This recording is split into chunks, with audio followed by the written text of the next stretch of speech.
Excelente pergunta. E a urgência de um mundo que está cada vez mais em crise. A gente está vendo conflitos no Irã, na Ucrânia, talvez já um conflito em Taiwan. A gente está vendo esse mundo se moldando agora a uma nova guerra cada vez mais quente entre Estados Unidos e China.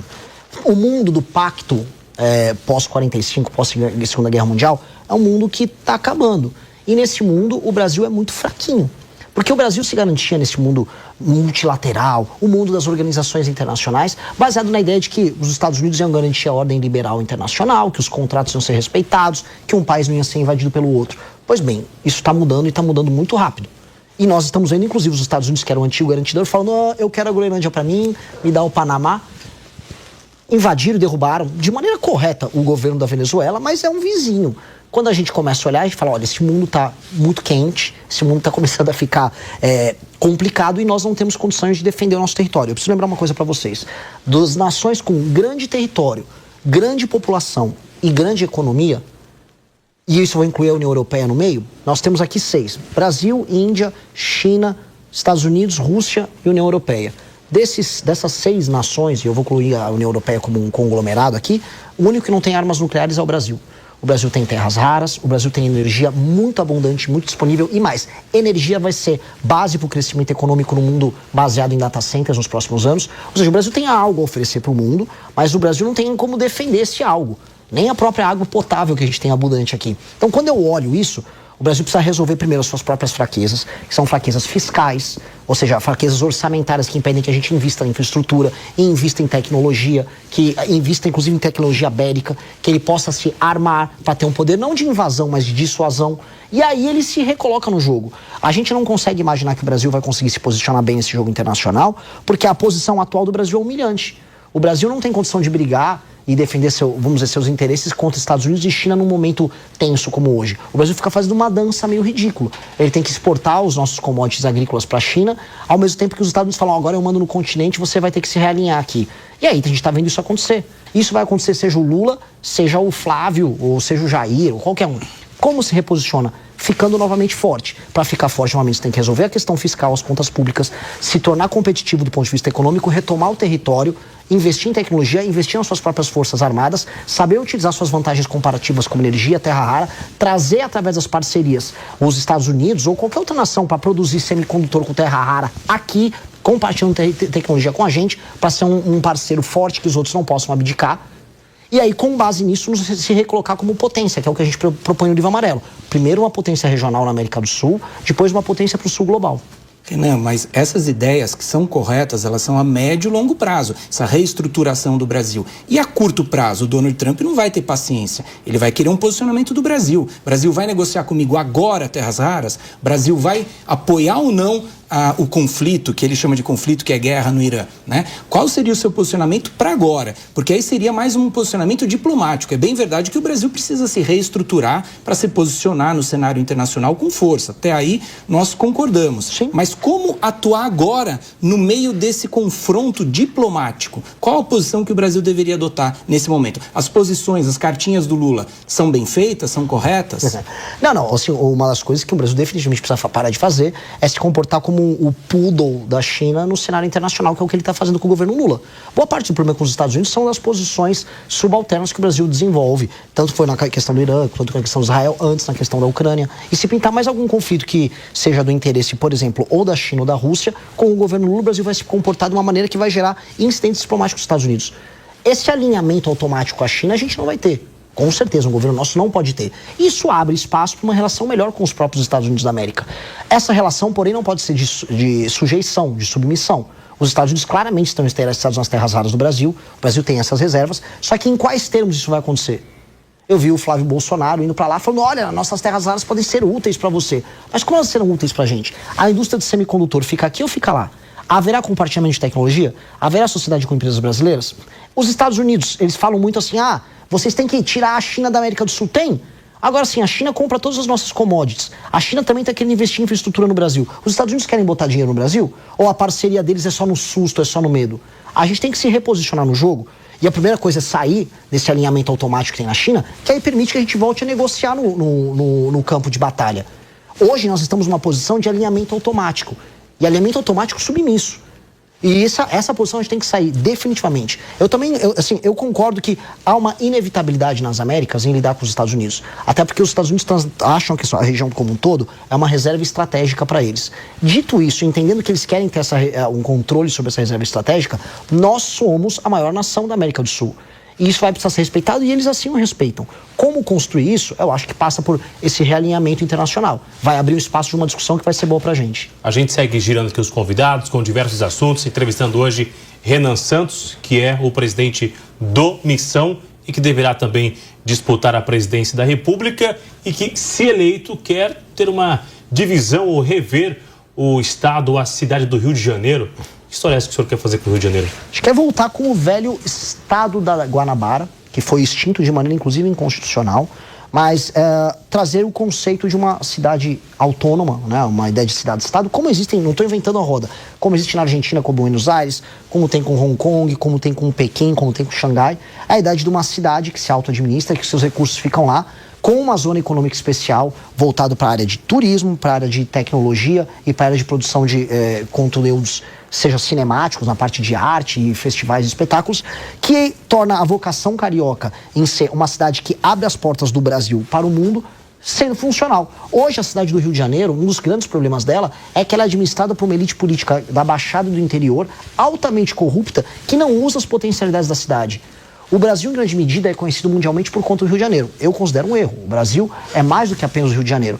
Mas o Brasil também é o Rio de Janeiro e o Rio de Janeiro é uma parte muito importante disso. Então, se tornar uma cidade como essa, uma cidade que daqui 20, 30 anos pode ter um status de uma Dubai, uma dessas cidades globais que recebem investidores internacionais, uma cidade que mistura entretenimento com segurança e com o bem viver, é uma cidade que o Rio de Janeiro tem potencial total de ser.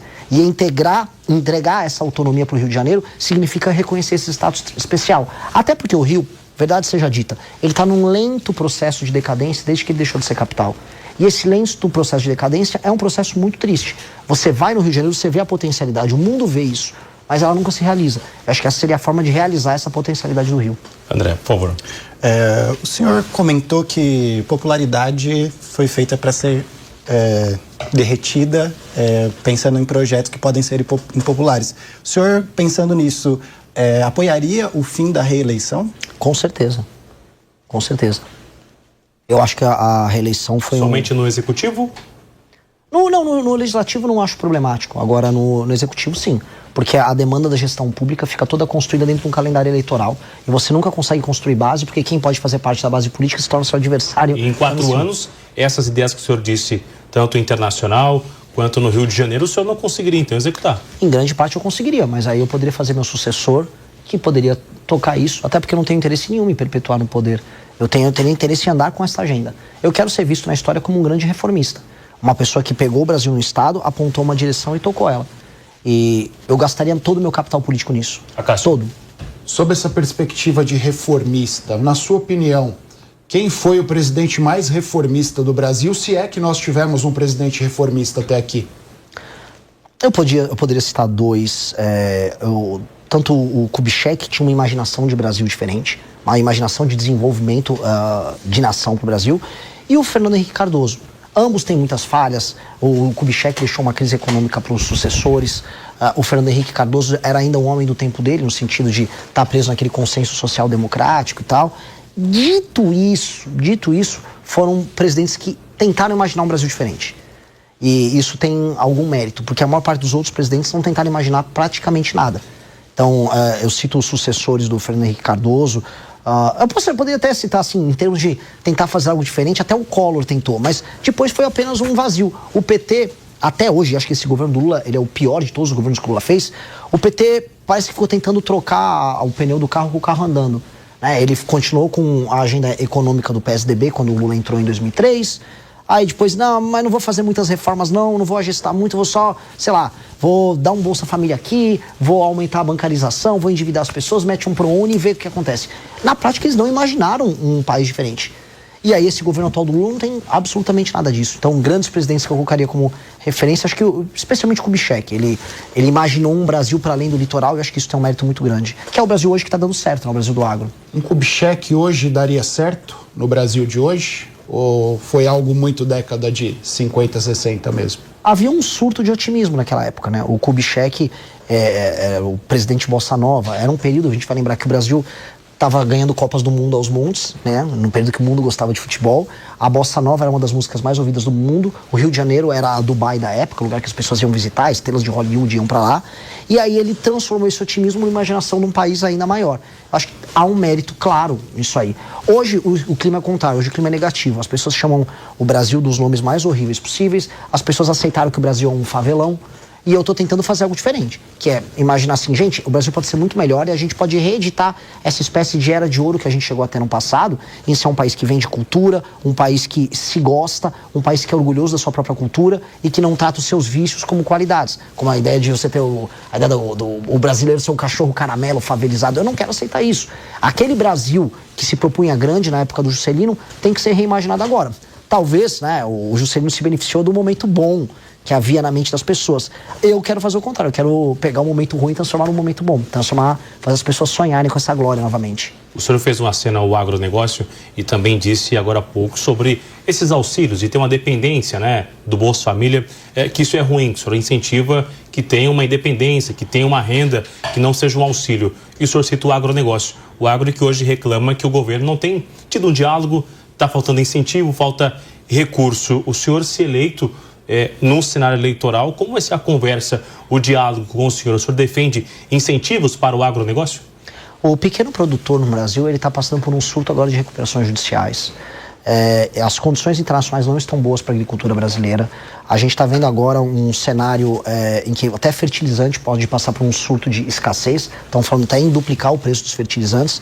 A gente vê um país que produz soja, milho aos montes, mas não tem silo suficiente para armazenar, ferrovia o suficiente para distribuir. Não tem escoamento. Não tem nem, assim, a capacidade de escoamento brasileira é pífia. Passou agora o licenciamento ambiental, vamos ver se resolve alguma coisa, mas mesmo isso fica sendo brecado. A gente teve agora a invasão da Cargill com índios lá na região norte do Brasil, porque estão bravos com uma hidrovia, e agora a gente está vendo discussões sobre a ferrogrão, que é uma coisa que deveria estar funcionando há muito tempo. O fato de a gente não conseguir entregar o básico para o agro torna tudo absolutamente insano. O agro tem que ser uma mola propulsora do desenvolvimento, inclusive industrial, de várias regiões do Brasil. A boa parte da industrialização do Brasil aconteceu no começo do século XX, baseado no excesso de capital dos produtores de café, que acabou se escoando para outras áreas. Pois bem, hoje o produtor brasileiro, ele tem que escoar essa produção dele em outras áreas que agreguem valor. Por exemplo, você tem milho, você pode ter biodiesel de milho, você pode ter agora biocombustível de cana para além do etanol, né? Tô falando de biodiesel de cana também. Você tem investimentos em outras áreas mesmo, startups fundadas por filhos de agricultores, né? Ou capital que vira poupança, essa poupança se torna investida por outros setores da economia. Isso, para acontecer, precisa manter o agro estável e em crescimento. Para o agro ficar estável em crescimento, nós temos que entregar segurança jurídica, segurança na área de fertilizantes, ou seja, nós temos que ter uma indústria nacional de fertilizantes usando o nosso potássio, usando o nosso fosfato, que hoje é proibido, é interditado por ONGs internacionais e por uma campanha de sabotagem, infraestrutura própria, energia barata e sistema de silos e armazenamentos. Se nós tivermos isso à disposição, o agro faz o trabalho dele sozinho, como já vem fazendo a duras penas há muito tempo. E só lembrando, muita gente fala, não, o agro brasileiro só cresce porque tem um financiamento especial. Quando comparado com o resto do mundo, o agro brasileiro é até subfinanciado, dado que é um agro altamente competitivo. Então o que nós precisamos é terminar de entregar as ferramentas para o agro brasileiro, e ele sabe disso. Por favor, Túlio. Vamos mudar um pouquinho de assunto de novo, falar um pouco de segurança pública. Eu vejo nas suas propostas um certo radicalismo, vamos dizer assim, no sentido de aumentar a repressão policial, né? Aquelas frases como eu vou matar se você não se render.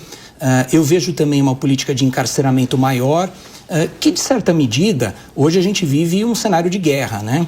Acho que morre mais pessoa aqui se bobear do que no Irã. Então, na Ucrânia, com certeza. Então, a gente até entende esse radicalismo. Agora, para além disso, existe uma outra questão que é a preventiva, porque o Brasil não tem hoje um efetivo policial, principalmente pelos estados, para dar conta de toda essa criminalidade. E a gente sabe que a criminalidade graça, reina, ela germina quando o Estado não se faz presente. A gente vê várias operações ali no no Rio de Janeiro, com repressão dura, a polícia sai de lá, o crime volta em pouco tempo. Por quê? Porque não há ocupação ali dos espaços, né? E aí entra num ponto, diz que tem um ditado alemão que fala que o diabo mora nos detalhes, entra num ponto que é o seguinte: será que não é hora de reforçar mais as guardas municipais? Elas têm inteligência, têm câmeras, estão interligadas a serviços públicos, como hospitais, por exemplo, onde os bandidos chegam lá. Muitos municípios têm mais guarda municipal do que policial. Tem mais equipamento, mais viatura. Se olhar aqui na Grande São Paulo, você vai ver que os municípios ao redor têm mais efetivo que a própria Polícia Militar. Então, para além das suas ideias que a gente conhece, eu quero que você fale um pouco sobre a municipalização ou não da segurança pública, se você concorda ou não com esse ponto. Eu primeiro vou chegar na premissa. Eu não acho que o meu discurso seja radical. Eu estou falando de implementar na parte, vamos dizer, de penas, né, em termos de direito penal, e também na lei de execução penal, coisas que países calmos e tranquilos de primeiro mundo fazem. E também vou concordar com você que é uma guerra, e nessa guerra a gente está perdendo. A municipalização,